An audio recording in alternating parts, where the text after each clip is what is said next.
रात के करीब 9 बजे थे। मुझे नींद नहीं आ रही थी और मैं मजबूर होकर अपनी बहन के कमरे में गया ताकि मैं अपनी बहन को उठाकर उससे बात कर सकूं। मैं इस कमरे में आया तो हल्की सी रोशनी वाली लाइट चल रही थी। मेरी सारी बहनें सो रही थी और फिर मैंने अपनी बड़ी बहन को देखा तो अपने कमरे में नहीं थी। मैं बड़ा हैरान हुआ कि मेरी बड़ी बहन इतनी रात को कहाँ जा सकती है। मैं बाहर बाथरूम के करीब आया तो मुझे हल्की सी फुसफुसाने की आवाज़ें आ रही थी। बाथरूम बाहर आंगन में बना हुआ था। मैंने बाथरूम के करीब से आकर सुना तो बहन की आवाज़ थी जो किसी को कह रही थी, जल्दी करो वरना कोई आ ना जाए। और कोई लड़का बोल रहा था, रात की कोई आने बजे कौन आ सकता है, तुम परेशान न हो। मैं यह सब सुनकर चौंक गया। दोस्तों, बहुत ही रोमांचक कहानी है, पूरा सुनिएगा ज़रूर। दोस्तों, वीडियो में आगे बढ़ने से पहले एक छोटा सा रिक्वेस्ट है कि वीडियो को लाइक और हमारे चैनल को सब्सक्राइब कीजिए और प्यारा सा कमेंट भी कर दीजिएगा। दोस्तों, चलते हैं आज की कहानी की तरफ। फिर मैं बाथरूम का कोई सुराग ढूंढने लगा ताकि मैं अंदर उन दोनों को देख सकूं कि आखिर अंदर चल क्या रहा था। फिर बाथरूम की रोशन दान से जब मैंने अंदर देखा तो वो दोनों एक दूसरे को सुकून दे रहे थे। वो लड़का हमारे ही मोहल्ले का था जो मेरी बहन को सुकून दे रहा था। मुझे काफ़ी गुस्सा भी आया और मैं परेशान भी हुआ कि क्या करूं। फिर मेरे दिमाग में एक तरकीब आई। मैं वापस बाथरूम के मेन दरवाजे पर आया और मैंने हल्के से कहा, आरती, मुझे पता है तुम अंदर हो और तुम्हारे साथ कोई और भी है, और मुझे ये भी पता है कि तुम लोग अंदर क्या कर रहे हो। तुम ये दोनों की भलाई इसी में है कि धीरे से दरवाज़ा खोलो और बाहर आ जाओ। घर में कोई शोर सुनकर जाग न जाए और शोर मत करना। मेरी बड़ी बहन के अंदर से आवाज़ आई, भाई आप गलतफहमी में हैं, मैं बाथरूम में हूँ, आप क्यों आए हैं, ये जाइए। अब मैंने कहा, नहीं, मुझे झूठ बोलने की ज़रूरत नहीं है, मैंने देख लिया है। ये सोनू है, वही आवारा लड़का, उसी के साथ तुम रंगरेलियाँ मना रही हो। तुम्हारी भलाई इसी में है कि दरवाज़ा खोलो वरना मैं मम्मी और पापा को उठाकर आ जाऊंगा। फिर आरती ने कहा, अच्छा भाई, आपको किसी को उठाकर नहीं लाना है, मैं दरवाज़ा यहाँ खोल रही हूँ और आप धीरे धीरे आना। आरती ने दरवाज़ा खोला। वह लड़का सोनू वहाँ से भागने की कोशिश करने लगा। मैंने कहा, खबरदार सोनू, जो तुम यहाँ से हिले भी हो रुका रहना, और मेरी बहन भी। फिर मैंने बहन पर यह झूठ मूठ का गुस्सा किया। मुझे खैर पहले ही शक था अपनी बहन पर कि शायद वह इस तरह के किसी काम में मिली हुई है, लेकिन आज मैंने हाथों से देख लिया था, उसके पास भागने का कोई चारा तो नहीं था। फिर मैंने कहा, यह कब से चल रहा है? तो दोनों ने बीच में कुछ कहा। फिर मैंने अपनी बहन से कहा, तुम तो बड़ी कहती थी कि अपने पति से बहुत प्यार करती हो, इसीलिए मैं दूसरी शादी नहीं कर सकती, पर यह काम तो तुम बड़े शौक़ से कर रही हो। फिर मेरी बहन मुझसे कहने लगी, राघव, जो कुछ भी हुआ अनजाने में हुआ, मेरी इसमें कोई गलती नहीं है, ले मुझे माफ़ कर दो और यहाँ से चले जाओ। मैंने कहा, नहीं, आज तुम हाथ आई हो, मैं इतनी आसानी से तुम्हें नहीं छोड़ूंगा। फिर उसने कहा, राघव, तुम क्या चाहते हो? ये खुदा का वास्ता है, मुझे जाने दो। मम्मी और पापा को पता चल गया कि मैं सोनू के साथ हूँ तो वो मुझे जान से ही मार डालेंगे। प्लीज़ मेरे साथ ऐसा जुल्म मत करो, मेरी इज्जत रख लो। फिर मैंने कहा, अच्छा, तुम सोनू को भगाओ, मैं तुमसे अकेले में बात करना चाहता हूँ। शायद सोनू पहले से ही हिम्मत डरावत लगी हुई है और किस के साथ है। जिस चीज़ में मैं डरता था वही काम मेरे घर में हो रहा था। मैं ऐसी चीज़ों से डरता था कि मेरी बहनें या मेरी मम्मी बाहर किसी के कहने में ना आ जाए। अरे खैर, मेरी आँख लग गई। आज मेरी आँख सुबह 9 बजे खुली। मैं बाहर आया तो मम्मी नाश्ता बना चुकी थी। मम्मी ने कहा, राघव, आज उठने में इतनी देर क्यों कर दी? मैंने कहा, मम्मी, बस आँख लग गई थी। मम्मी ने कहा, अच्छा, जल्दी से नाश्ता कर लो और फिर दुकान पर जाओ। मेरी मम्मी भी मुझे बहुत खूबसूरत और हसीन लगती थी, लेकिन मैं यही कि वह सोचता था कि उससे बात कैसे करूं। फिर मैं इसी मौके की तलाश में था कि कब वह दिन आए कि मम्मी के साथ खैर मैंने नाश्ता किया। नाश्ता करने के बाद जब मैं अपनी बहनों के कमरे में गया तो मेरी बड़ी बहन अपने छोटे बेटे को नाश्ता करवा रही थी और मुझे देखकर मुस्कुरा भी रही थी। फिर मैंने अपनी बहन से कहा, एक बात बताओ, तुम्हारी क्या शर्त है? उसने कहा, भाई आज दोपहर जब आप खाना खाने आएंगे तब मैं आपको बताऊंगी कि मेरी क्या शर्त है। मैंने कहा, अच्छा। फिर मैं अपनी दुकान पर आया तो छोटू दुकान खोलकर साफ़ सफाई करके बैठा हुआ था। दुकान पर बैठे हुए मुझे अभी थोड़ी ही देर हुई थी कि जिसका ज़िक्र मैंने किया था, एक हमारे गांव की लड़की है जिसको मैं पसंद करता हूँ। उसका नाम प्रिया है और वह इस मोहल्ले की सबसे खूबसूरत लड़की है। वो सामान लेने के बहाने मेरी दुकान पर आई और मुझसे कहा, अब मैं तुमसे बहुत ज़रूरी बात करने आई थी। तुम्हारे पास कोई फ़ोन है? मुझे दे दो ताकि मैं तसल्ली से तुमसे बात कर सकूं।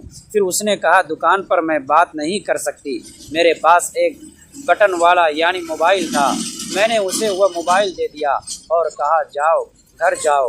फिर घर जाकर प्रिया ने मुझे फ़ोन किया। उसने कहा, राघव, मुझे तुम्हारी बड़ी याद आती है, मुझसे मिलने की कोशिश करो ना, रात भर तुम्हें याद करती रहती हूँ। मैंने कहा कि मुझे भी तुम्हारी बड़ी याद आती है, लेकिन यह गांव है, यहाँ कोई होटल वगैरह तो मिलते ही नहीं कि हम वहाँ जाकर मिले। फिर प्रिया ने कहा, मेरे पास एक तरकीब है, अगर तुम्हें अच्छी लगे तो कहा किया करो। बताओ। उसने कहा, घर के पीछे कपास की फसल लगी हुई है, अगर उस कपास की फसल में कोई बैठ जाए तो कोई उसे देख नहीं सकता। अगर तुम कहो तो मैं रात को वहाँ आ जाऊँगी, तुम भी आ जाना, वहाँ हम एक दूसरे से सुकून से मिलेंगे। मेरा दिल तो बड़ा किया कि प्रिया के साथ मिलूँ, क्योंकि वह बहुत खूबसूरत की गांव में इतनी खूबसूरत थी कि सारे लड़के उसी के पीछे होते थे। लेकिन मैं डर रहा था कि अगर मैं प्रिया के साथ देंगे हाथों पकड़ा गया तो ये गांव वाले मुझे छोड़ेंगे नहीं, और मेरा ध्यान दूसरी ओर भी था, मेरी बहन की तरफ। फिर मैंने प्रिया से कहा, प्रिया, वो जगह ठीक नहीं है, हम वहाँ नहीं मिल सकते, कोई और जगह लेकिन सोचो। उसने कहा, प्लीज़ राघव, आ जाओ, मुझे तुमसे बात करनी है। और हाँ, घर वाले मेरा रिश्ता ढूंढ रहे हैं, कहीं ऐसा न हो कि मेरी शादी कर दे। तुम अपनी मम्मी पापा से बात करो, मेरे घर रिश्ता भिजवाओ। मैं प्रिया से प्यार तो करता था, लेकिन मैं अभी शादी नहीं करना चाहता था। मैं ज़िंदगी में अभी भी बहुत कुछ करना चाहता था। फिर मैंने कहा, प्रिया, अभी तो मैं इतना अच्छा कमाता भी नहीं हूँ। तुम्हारे सामने की बात है, मेरी छोटी सी दुकान है, इससे बस मुश्किल से घर का खर्चा चल रहा है। मैं अपने पैरों पर खड़ा हो जाऊँ, फिर तुम्हारे घर रिश्ता ज़रूर भेजूँगा। फिर प्रिया कहने लगी, तब तक मैं किसी और के घर चली जाऊंगी, मुझे कोई ज़रूरत नहीं है इतनी दौलत की। जिस हाल में भी तुम रखोगे मैं उसी हाल में तुम्हारे साथ राज़ी हूँ। राघव, खुदा के लिए मैं तुम्हारे बगैर नहीं रह सकती। हालात कुछ मेरे भी ऐसे ही थे। प्रिया से शायद मैं सच्चा प्यार करता था। दिल तो मेरा भी चाहता था कि मैं शादी कर लूँ, लेकिन मैं ना करूँ। मैंने देखा कि जो जल्दबाजी में शादी कर लेते हैं और फिर कमाने के लिए उनको बाहर जाना पड़ता है, उनकी औरतें यहाँ अकेले किसी और के साथ मज़े लेती हैं। इसीलिए मैंने सोचा कि मैं तब तक शादी नहीं करूँगा जब तक कामयाब न हो जाऊँ, और अगर करूँगा तो मैं अपनी बीवी को सारी ज़िंदगी हमेशा अपने साथ ही रखूँगा। ये मैंने सोचा हुआ था। बड़ी मुश्किल से प्रिया को मैंने समझाया। मैंने कहा, अभी कुछ सब्र करो तो मैं अपने पैरों पर खड़ा हो जाऊँ, फिर तुमसे ज़रूर शादी करूँगा। प्रिया कहने लगी, अच्छा ठीक है, तुम रात को इस फसल में आना, मैं तुम्हारा इंतज़ार करूँगी। मैंने कहा, प्रिया, आज तो नहीं, हाँ मैं तुम्हें ज़रूर बताऊँगा। उसने कहा, अच्छा राघव, तुम्हारे पास कल कोई छोटी सी तस्वीर होगी, मैं उसे हमेशा अपने सीने से लगा कर रखूँगी, जब भी तुम्हारी याद आया करेगी मैं उसे देखा करूँगी। मैंने कहा, अच्छा कल जाऊँगा या आज किसी भी टाइम जाऊँगा, पासपोर्ट साइज़ तस्वीर बनवा कर लाऊँगा, तेरी दुकान पर आ जाना, मैं तुम्हें दे दूँगा। उसने कहा, अच्छा ठीक है। फिर उसने कहा, अच्छा ये मोबाइल के लिए इस छोटू को भेजो जो तुमने दुकान पर रखा हुआ है। मैंने कहा, अच्छा ठीक है। फिर मैंने छोटू को भेजा। मैंने छोटू को कहा, जाओ और वो मोबाइल लेकर जाओ। वो मोबाइल लेकर आया। कब दोपहर हो गई मुझे पता ही नहीं चला। फिर मैंने कहा, छोटू आज तुम घर खाना लेने मत जाना, मैं खुद ही घर जाकर खाना खाऊंगा। उसने कहा, हाँ ठीक है। अब दोपहर का 1 जब बज रहा था, मैं खाने के बहाने घर चला गया। घर आया तो मम्मी अभी तक खाना नहीं बना पाई थी। उन्होंने कहा, राघव आज तुम खाना लेने घर आए हो, इसके लिए छोटू को भेज देते। मैंने वो कहा, वो छोटू ज़रा काम में बिज़ी था, इसीलिए मैं खुद आया हूँ। उन्होंने कहा, अभी तो खाना नहीं बनाया। अच्छा तुम फिर जाओ। फिर मैं अपनी बहन के कमरे में गया। मेरी 2 छोटी बहनें शायद किसी के घर गई हुई थी। मेरी बड़ी बहन अकेले बैठी हुई थी। मैंने पूछा, हाँ क्या शर्त है तुम्हारी, यानी तुमने बताया ही नहीं। उसने कहा, भाई मैं एक बंदे को पसंद करती हूँ। मैंने कहा, मुझे पता है सोनू को। उसने कहा, नहीं सोनू को नहीं, वो कोई और है। फिर मैंने कहा, आरती तुम रात सोनू के साथ क्यों करवा रही थी, अगर उसे पसंद नहीं करती? उसने कहा, भाई वो तो मेरी ज़रूरत पूरी करता है, मैं उससे मना भी नहीं कर पाई, इसीलिए फिर। आहा आरती, ये कमरे में हल्की रोशनी जल रही थी। मेरी छोटी बहनें गहरी नींद में सो रही थी, लेकिन जैसे ही मेरी नज़र पूरे कमरे पर पड़ी, मैं अचानक ठिठक गया। बड़ी बहन वहाँ नहीं थी। मैंने दोबारा पलट कर देखा, उसका बिस्तर खाली था और तकिया भी एक तरफ पड़ा हुआ था। मेरे मन में पहला सवाल आया, इतनी रात को वह गई कहाँ? मैं धीरे से छोटी बहन को जगाया, सुनो दीदी कहाँ गई हैं? वह आधी नींद में बोली, मुझे नहीं पता, शायद बाहर गई होंगी। लेकिन यह जवाब मुझे संतुष्ट नहीं कर पाया। हमारी बड़ी बहन बिना बताए कहीं नहीं जाती थी, ख़ासकर रात में तो बिल्कुल नहीं। मैं कमरे से बाहर निकला और पूरे घर में नज़र दौड़ाई। बैठक खाली थी, रसोई का दरवाज़ा भी बंद था। तभी मेरे नज़र मुख्य दरवाजे के अंदर से बंद था। मेरे दिल की धड़कन अचानक तेज़ हो गई।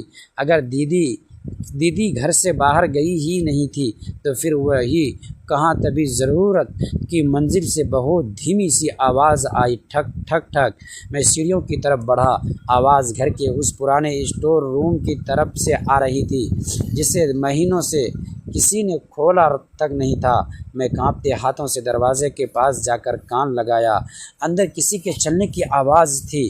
फिर अचानक अंदर से मेरी बड़ी बहन की धीमी आवाज़ सुनाई दी, तुम यहाँ मत आना, जो मैं जान चुकी हूँ। उसके बाद इस घर में किसी पर भरोसा करना मुश्किल है। मैं सन्न रह गया। दीदी आखिर किससे बात कर रही थी? और सबसे बड़ा सवाल, यह रात के इस समय उस बंद स्टोर रूम के अंदर क्या कर रही थी? मैंने जैसे ही दरवाजे की कुंडी पकड़कर उसे खोलने की कोशिश की, अंदर अचानक सब कुछ शांत हो गया। दोस्तों, ऐसे ही कहानी सुनने के लिए प्लीज़ हमारे चैनल को सब्सक्राइब कीजिएगा, वीडियो को लाइक और प्यारा सा कमेंट कर दीजिएगा।